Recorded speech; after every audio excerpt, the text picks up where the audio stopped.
Kā pieteikties attālinātai ārsta konsultācijai? Ienāc mājaslapā medon.lv un dodies uz sadaļu ārsti. Atrodi sev vēlamo speciālistu, vai nu pēc konkrētās speciālitātes, vai nu speciālista vārda vai uzvārda. Manā gadījumā šis būs dakteris Ērglis. Izvēlēs sev vēlamo konsultācijas datumu un laiku. Ienāc savā pacienta profilā.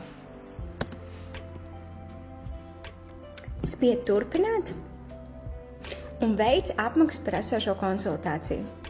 Turpināt.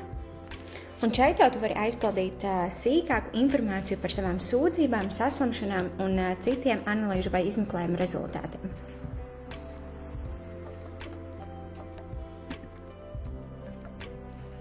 Spied sākt un dodies uz vizīti.